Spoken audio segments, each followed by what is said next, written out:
Una de las habilidades más importantes para la vida, parte esencial de la inteligencia emocional, es la responsabilidad. Vivimos en una era de agotamiento. Para la mayoría de nosotros, la palabra responsabilidad suena a una losa de concreto sobre los hombros. La asociamos con el deber, con la obligación legalista, con facturas por pagar y con las expectativas asfixiantes de una sociedad que nos pide ser productivos antes que humanos. Hemos convertido la ética en un contrato mercantil. Si cumplo, recibo. Si fallo, soy castigado. Pero ¿qué pasaría si te dijera que la responsabilidad no es una carga, sino una destreza? ¿Y si, en lugar de ser un peso, fuera la clave para una libertad que aún no conoces? Te invito a explorar el concepto de responsabilidad. La habilidad de responder a una conversación que comenzó mucho antes de que nacieras. La palabra responsabilidad proviene de responder. Sin embargo, hemos olvidado que para que exista una respuesta, debe haber una pregunta previa. La tesis central de esta idea es que la vida no es una serie de accidentes inconexos, sino una conversación continua con la causa primera. Cada evento que atraviesa tu jornada, un talento que descubres, una puerta que se cierra de golpe o el sufrimiento de un vecino, no es solo un hecho, es una interpelación divina. Dios, o la causa primera, no nos envía mandatos mudos, nos plantea interrogantes vivientes. Cuando entendemos esto, nuestra identidad cambia. Ya no somos empleados de una ley moral externa, tratando de no fallar. Somos interlocutores activos en un diálogo con lo trascendente. La responsabilidad deja de ser un deber impuesto para convertirse en la manifestación de quienes somos en relación con la fuente. Para comprender esta conversación, debemos mirar a uno de los personajes más incómodos y profundos de la historia, Job.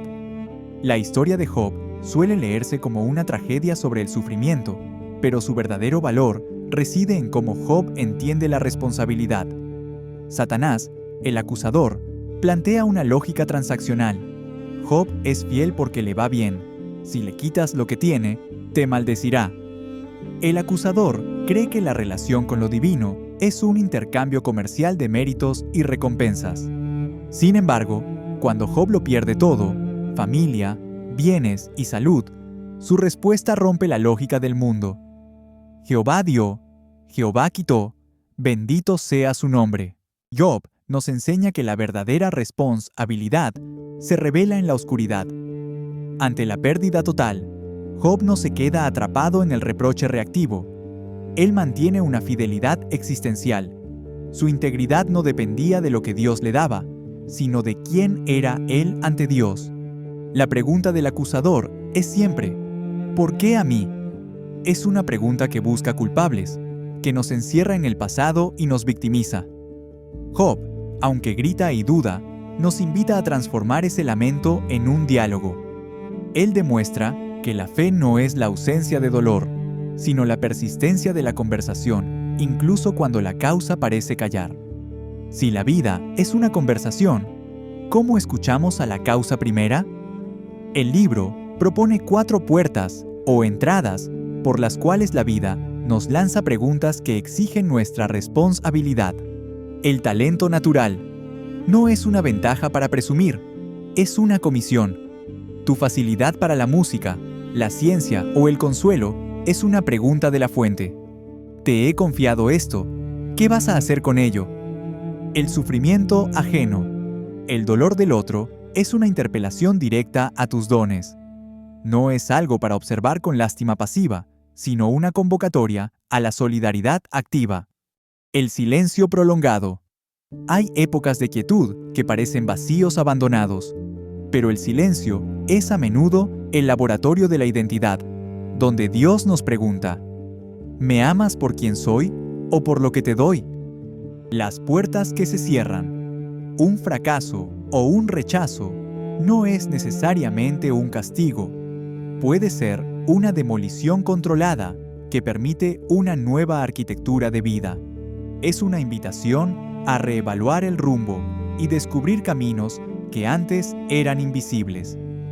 Aquí llegamos a la segunda gran metáfora, Charles Blondin, el legendario funámbulo. Imagina a Blondin sobre una cuerda floja cruzando las cataratas del Niágara. Él no solo caminaba, a veces empujaba una carretilla. La multitud en la orilla gritaba: «Creemos que puedes hacerlo».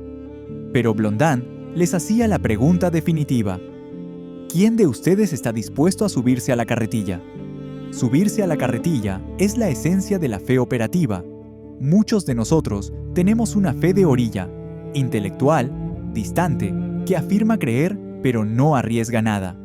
Pero la responsabilidad exige que pongas el cuerpo y la voluntad en movimiento. Subirse a la carretilla significa 1.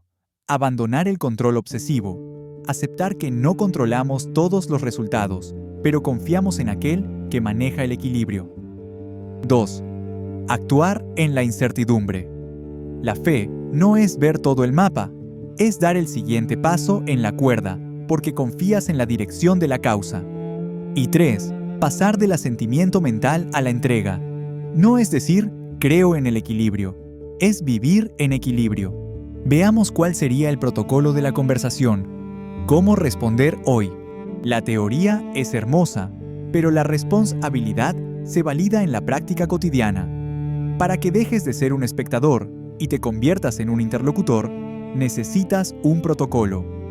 En un mundo de ruido ensordecedor, el primer acto de responsabilidad es callar. No es una pasividad vacía, sino una escucha afilada.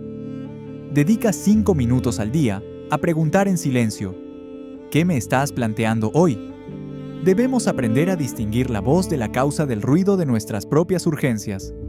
Este es el giro de Job. Ante cualquier situación, especialmente la dolorosa, debemos rechazar el por qué reactivo y buscar el para qué teleológico. ¿Para qué me sirve esta pérdida? ¿Para qué se me ha dado este éxito? Esta traducción cambia tu posición moral. Dejas de ser una víctima del pasado para ser un arquitecto del futuro. La respuesta culmina cuando se hace carne. No basta con entender el propósito, hay que ejecutarlo con compromiso y coherencia. Esto significa realizar actos concretos de servicio, perdón o riesgo creativo que confirmen que has escuchado la llamada. La responsabilidad no es un evento de una sola vez, es un hábito formativo. Para monitorear esta conversación, el libro propone llevar un registro o diario de preguntas. Al final del día, no anotes solo lo que hiciste, anota lo que la vida te preguntó. La situación: ¿qué evento ocurrió hoy? La pregunta percibida: ¿qué interrogante divina sentí detrás de este hecho? Mi respuesta: ¿cómo actué? ¿Fue desde mi identidad o desde mi interés? El aprendizaje: ¿qué me enseña esto sobre el equilibrio y la causa? Este registro te permite ver patrones, detectar tus miedos a caer de la cuerda y celebrar las veces que tuviste la valentía de subirte a la carretilla. Hemos recorrido el camino desde la definición de la responsabilidad hasta la práctica de la fe operativa. Hemos visto que la responsabilidad no es cumplir una lista de leyes, sino mantener vivo un diálogo.